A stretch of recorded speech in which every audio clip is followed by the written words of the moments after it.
Hello friends, আসসালামু আলাইকুম। কেমন আছেন সবাই?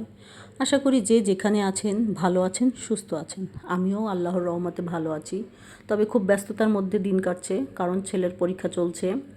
তো যাই হোক, তার মধ্যেও কিছু কিছু নিয়ে আসছে আপনাদের সামনে ভিডিও। আমি এখানে দেখতেই পাচ্ছেন তেল গরম করে তার মধ্যে পেঁয়াজ এবং গরম মশলাটা খুব ভালোভাবে ভেজে কাঁচা গন্ধটা ছাড়িয়ে নিব। যাই হোক, আমার ভাজাটা প্রায় শেষের দিকে। এখন আপনারা দেখতেই পাচ্ছেন এখানে আমার সব মশলাগুলো একসঙ্গে রাখা হয়েছে। এটা আমি পেঁয়াজ এবং তেলের মধ্যে অ্যাড করব, দিয়ে খুব ভালোভাবে এটাকে কষিয়ে নিব। কষিয়ে নেওয়ার পরে যখন তেল ছেড়ে আসবে সেখানে আমি আরেকটু পানি অ্যাড করে সেটাও কষাবো। তো দেখতে থাকুন, মশলাটা কষানো পর্যন্ত, তেল ফুটে আসা পর্যন্ত অপেক্ষা করব। তো দেখতেই পাচ্ছেন আমার কিন্তু মশলাটা খুব ভালোভাবে কষানো হয়ে গেছে। একটু পানি দিয়েও মশলাটা কষিয়ে নিব, যাতে কোনোভাবে মশলার কাঁচা গন্ধটা না থাকে। অপেক্ষা করব তেল ফুটে আসা পর্যন্ত।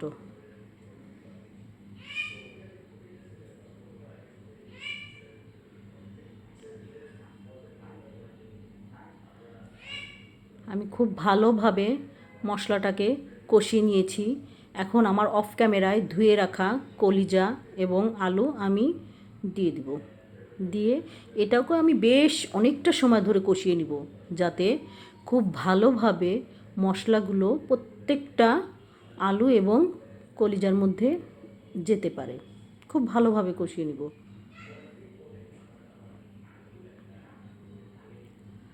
দেখতেই পাচ্ছেন আমি খুব ভালোভাবে কষিয়ে নিচ্ছি।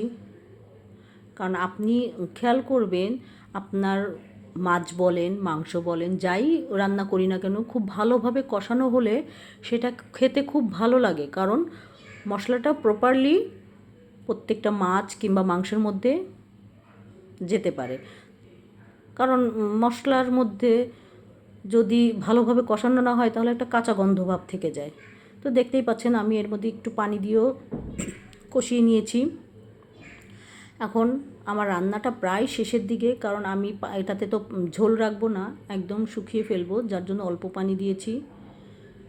তো আমার রান্নাটা প্রায় শেষের দিকে।